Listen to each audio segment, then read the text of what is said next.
that computers are digital cities, various devices working together to function as one unit. Unlike cities, which require roads for transportation, computers use pathways to transmit information between components. In the early days of computers, parts, like the CPU and the RAM, were not contained within a single IC board. They were mostly separated in individual cabinets. Information traveled from one cabinet to another by bundles of wires called a busbar, which later became to be known as a bus. There are two main designs of a computer bus. It can consist of one or multiple lanes. Each lane is a single wire connection, and how data will be transmitted will vary according to the number of lanes. So let us now take a look at the architecture of the parallel and the serial bus. A parallel bus uses multiple lanes to transmit information. Data is first broken down into smaller pieces, which are then sent across each lane. This works well for many situations, especially when transmitting information like a memory address. So by now, you are probably thinking, does the number of lanes within a bus equates to its size? Even though it's fitting to say one lane equals one bit, in modern computers, where size is a factor, this method is impractical. Because as the number of lanes increases, so will the area that is needed.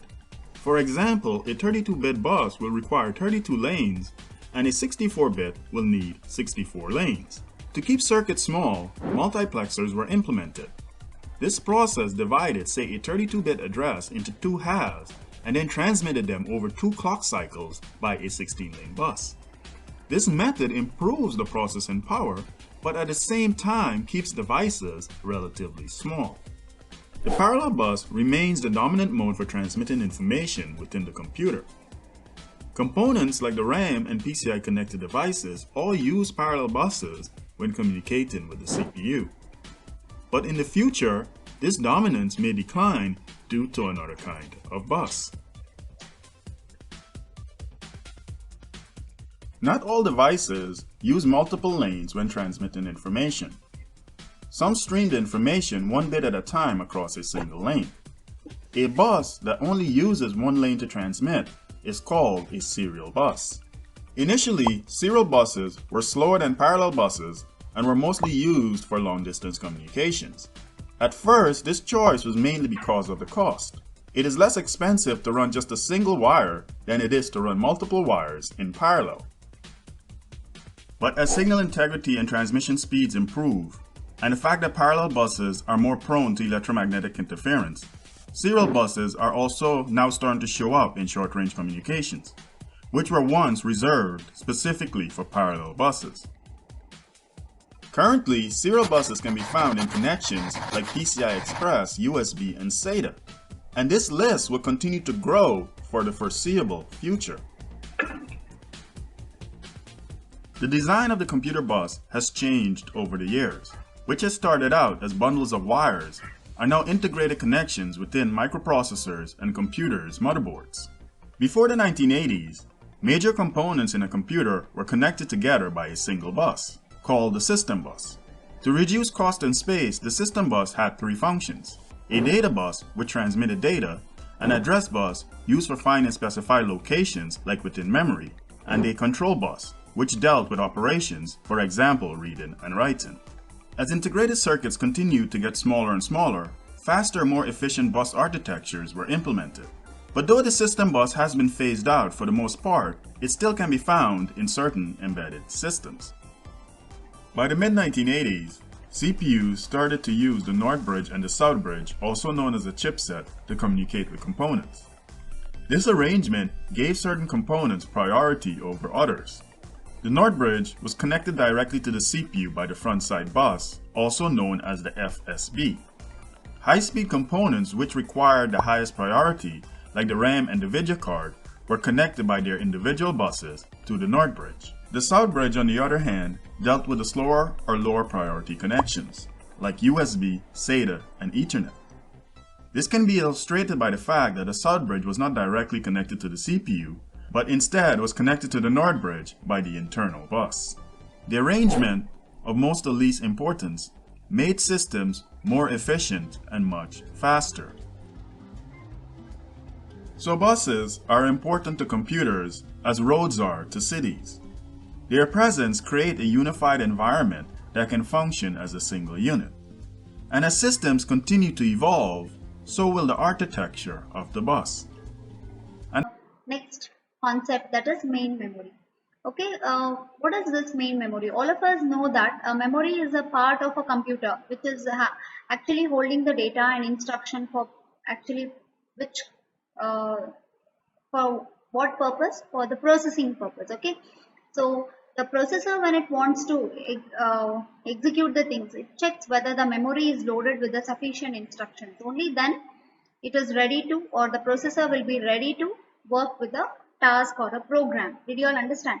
So without the data or instructions loaded into the memory, the processor cannot process any of the instructions or data. Everything, for example, currently the processor is performing certain task, means the related that task related data and instruction should be held in the main memory. Okay, similarly it is an integral component of the CPU, but physically it is a separate part. Okay, that is uh, the memory is placed like what you call as a system unit.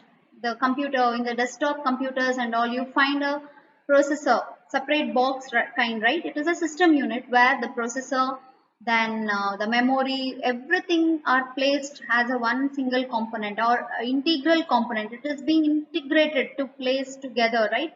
But actually physically what the processor, the microprocessor chip is different, the memory, whatever the other I mean cache memory, we say hard disk or whatever the other components, it is all a separate component, but it is all integrated in a what together logically they are what binded together, but physically they are the separate components. Okay, they are separately placed in the system unit.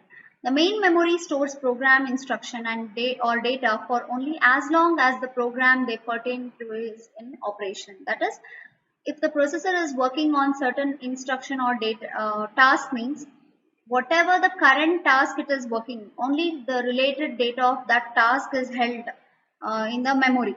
Once the task is over, that related instructions and data will be removed from the memory. Okay, so the conclusion is the main memory holds such data and instructions where the CPU is currently executing. Okay, the CPU accesses the main memory in a random manner. That is, random manner in the sense, one, if it is performing a task and somewhere input output operation comes in between. If the processor is doing a task, somewhere the information what it processed, it has to be what displayed, it has to be displayed through the display screen, or it should be passed to the printout, something like that you assume. In such cases, what happens when input output operations comes, the processor becomes idle. It doesn't have any work until the IO finishes. So that time what happens, the CPU is now in a idle state, and how we are increasing the efficiency of a computer working is, when one job is has finished, when the CPU is free, you are trying to load some other job for the CPU, so that you are making utilizing the CPU time. Did you all understand? So when the new job is assigned for the CPU, means some new instructions and new data will be loaded to the memory. So randomly, whenever the information, if the CPU is performing a task, means at that particular time what type of instructions or data it requires, such informations or data will be what loaded into the memory. And that is why we are telling CPU access main memory in a random manner. That is, it doesn't take the information or task in certain order, particular order. Whatever the task it is working, pertaining to that task, it will be fetching the information from the memory. Did you all understand? So randomly it will be taking the data whichever that is required in that particular span of time. And the primary memory is of how many types? Two types. One is random access memory and another one is read-only memory. So before we understand more about these two types of memories, what is random access memory? It is whether it is a permanent or temporary memory. I think you all have learned in your lower classes, right? Yes, random access memory is a what, temporary memory, and read only memory is what, the permanent one, right? But both are what, primary memory. Let us first discuss with the RAM. What does this random access memory does? It directly provides the required information to the processor. Even though it is a temporary memory, whatever the processor, whenever the processor is ready to perform a task, at that span of time, what information is required, it is directly taken from the main memory. That is from the RAM. The processor tries to search the information in the from the RAM. Okay, so from the RAM, that is whatever the data that is required, it will be present, it should be present in the RAM, random access memory. So it fetches from there and it stores there only. Okay, so it can be defined as a block of sequential memory locations, each of which has a unique address determining the location, and those location contains the data element. So how will you define a RAM? RAM, memory locations we tell, right? Memory location, memory block we tell, right? Yes, memory is nothing but some sequential locations where the data are stored. For example, one block is equal to how many, what is that? For example, one memory location means 1 byte of data it will hold. Similarly, two memory location means how much, by how many bytes of data? 2 bytes of data, okay? Students, don't get confused here. Students who are not knowing the meaning of byte. Okay, fine. 1 byte is equal to how many bits? It is 8 bits. 1 byte is equal to how much bits? How many bits? 8 bits of data. What is that 8 bits of data? Just now we discussed in the system bus, right? That is, every high level language will be converted to the machine level language, that is in zeros and ones, right? So zeros and ones are nothing but the digital data when it is getting transferred in between the computer and memory, right? So that digital data, what we call, it will be as a signals, right? And 8 bits means 8 signals are passing. Are you all understanding? So one memory location can hold how much byte of data? 1 byte of data. That is 8 bits of data it can hold. Like that, you are having many such several memory locations where each memory location is having the ability to store 1 byte of data. And what is that block of memory locations? So one block, it may be, for example, some 512 bytes of data it could be. Did you all understand? So some series of memory locations, some sequence of memory location makes one particular block. Okay, so each of which has a unique address determining the location, and those location contains the data element. So these memory locations will be having their own addresses. Okay, so each memory location will be having a unique address which identifies in which particular location it is being saved, and those location contains what, the information. Did you all understand? So it is volatile in nature. It means what, it is temporary. That is, as soon as the as you're shutting down your system, as you're putting off the which one, the power supply. So when once you do that and again you start the computer back, you won't find the data until and unless you save it in a drive. Did you all understand? So whatever the memory or the content you find in the memory RAM, when once the CPU finishes its execution, whatever the data that were present in the memory, main memory, it will be removed. Are you all understanding? So that is why it is volatile in nature. And what about ROM? That is read only memory. It is what, actually storing the initial startup instruction and routines in the basic input output system, which can only be read by the CPU each time it is switched on. That is something like the default instructions which is required for the computer to at the earlier stage when the system is put on.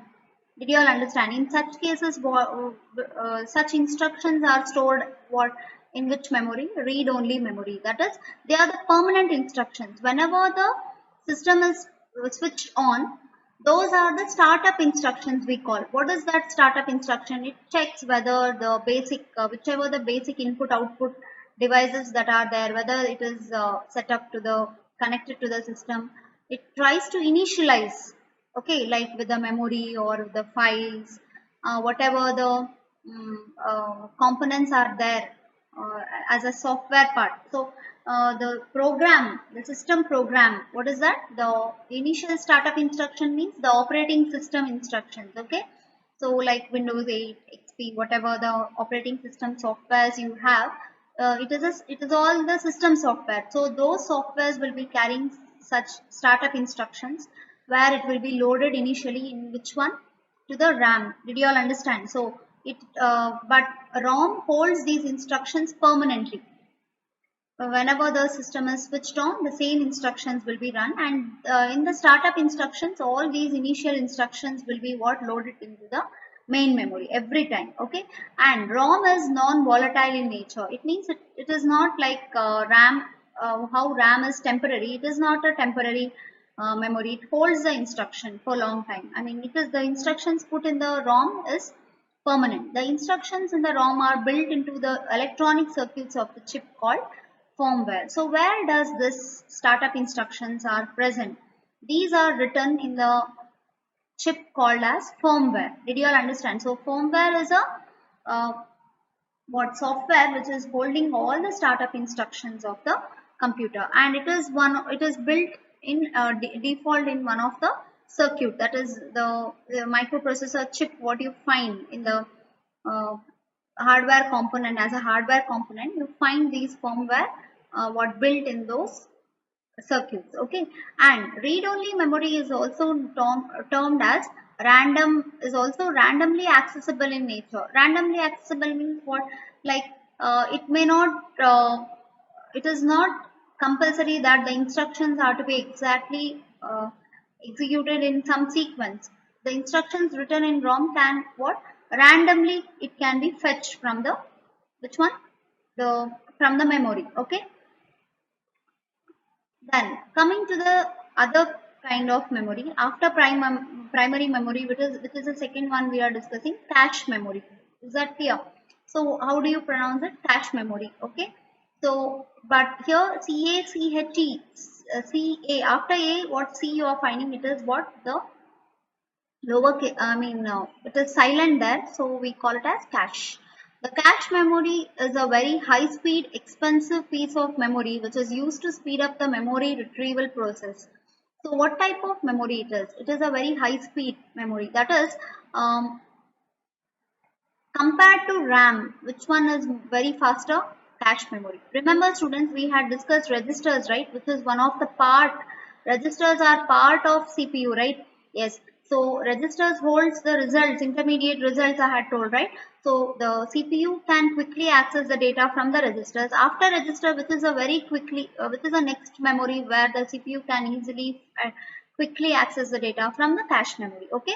So that is why it is called as very high speed memory, and it accommodates only few data, but it is what? Expensive piece of memory, that is it is very expensive. If you are opting for cache, if there will be by default cache memory in all the computers, and it comes up in various levels also. Did you all understand? Cache memory also will be having the capacity to store some minimum data. If you want some maximum data to be stored in the cache memory, means you require some additional cache memories. And if you want to put a cache memory, additional cache memory in your computer system, means it is very expensive. Did you all understand?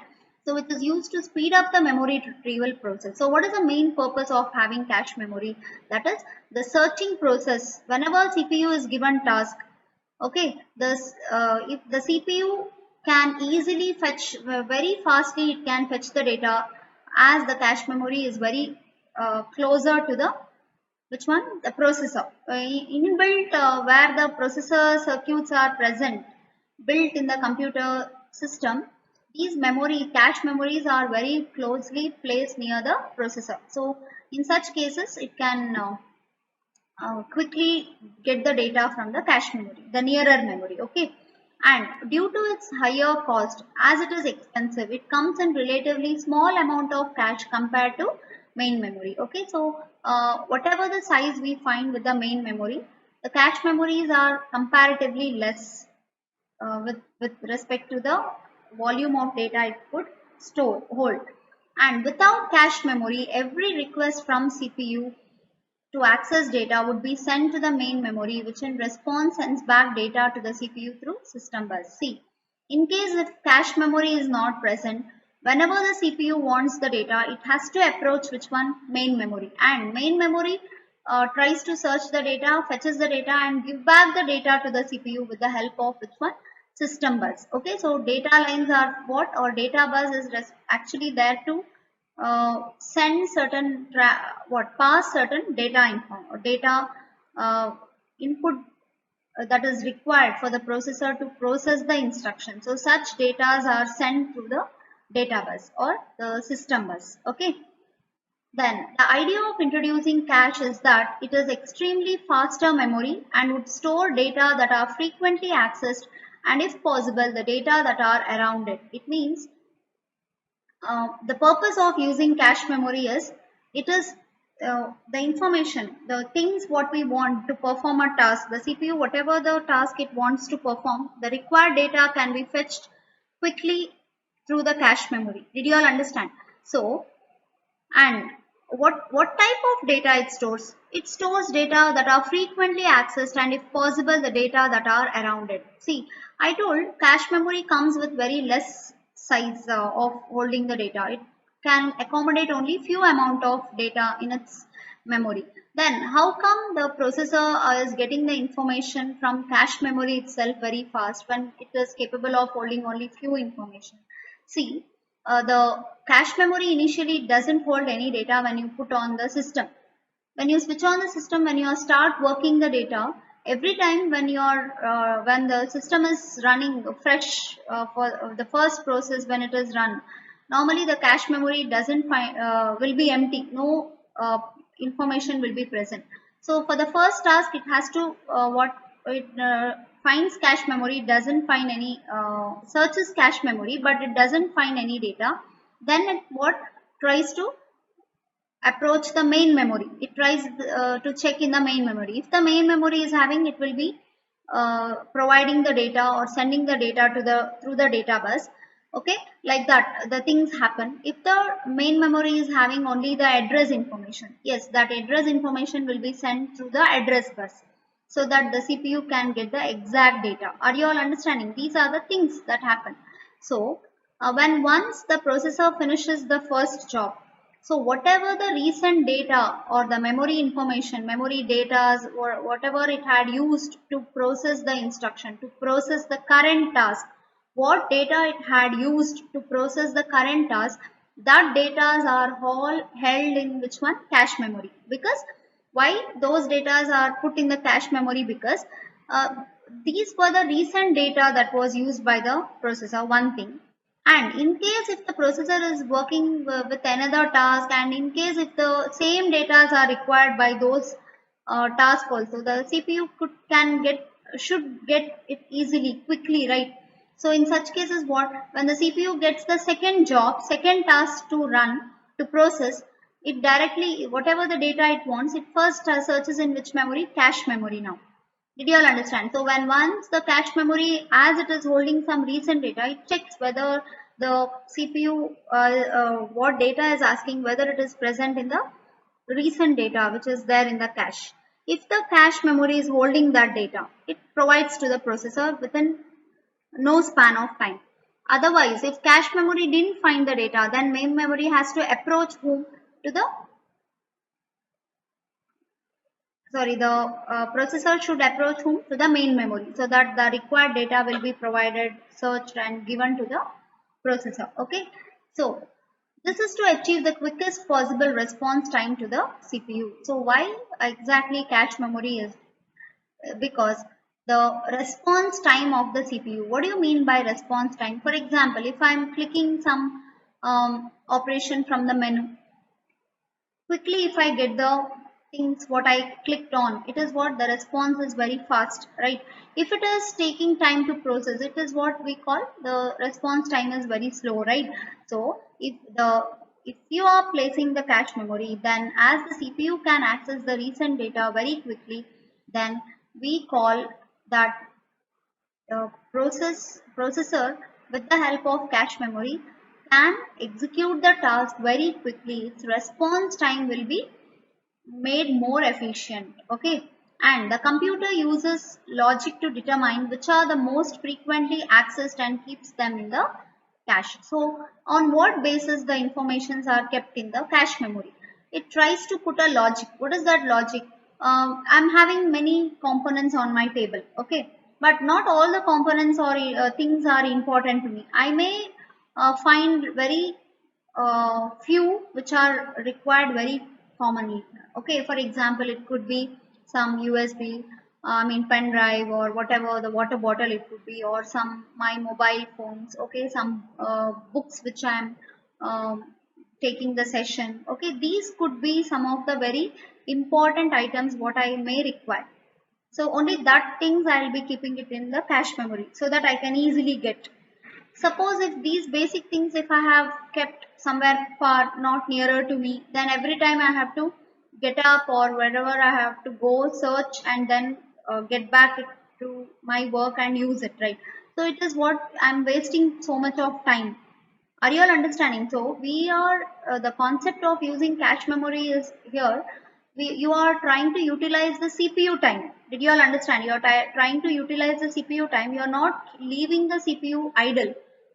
Your whatever the data or things it requires, you are providing it so quickly that the CPU will be executing the things for you very faster. Okay, so the computer uses logic to determine which are the most frequently accessed and keeps them in the cache. That is, the computer uses certain logic to track which data are very commonly used by the processor each time, and it tries to put such data in the cache. Okay, so this is with the cache memory. Okay, now just check this components affecting the speed. So these are what this is actually the motherboard of the computer. What is it? Motherboard. Motherboard means where the processor, the storage unit, or the system bus, everything is what placed. Okay, now if you just check here, this is a processor, and you just now what I was discussing, the cache memory, right? See this, these are the cache which is very nearer to the CPU, right? And registers are what, they are the part of the CPU, right? Yes, so registers are within CPU, then cache memory here, then the next is RAM, that is main memory, right? Yes, ROM is placed here. So whatever the processor requests. For the startup, it uses what, the ROM instruction, firmware instruction, where these instructions are all loaded to the RAM until the system gets booted, right? And when once it finishes, when the CPU starts using the performing some new task, whatever the data that are required for the new task, it will be taken or searched from the which one, cache memory. If it doesn't find in the cache memory, then it searches in the main RAM, main memory RAM. Okay, if the RAM is having the direct data, it gives through the data bus. Otherwise, see here the data bus is right. If it is having address, it provides that through the address bus. Okay, and these are what some drivers, for example, the mouse, keyboard, or the display screen adapter. Okay, these are what, those pins which you are connecting to the motherboard. Okay, so this is with some of the pictorial representation of the memory. Okay, okay, now I'm ending this session by discussing with you all with the two types of memory, or one is primary memory and another one is what, the cache memory. Okay, that is, in the primary memory we have ROM and RAM, and we discuss some basic concepts of cache memory. Okay, in my next class I'll be discussing more about the cache memory. Okay, so till then, try to summarize whatever you have learned and try to note certain points which you require extra what information, and be active, and see that you follow the syllabus and try to note down whether all the topics are being covered simultaneously. Okay, so take care and happy learning. Thank you all.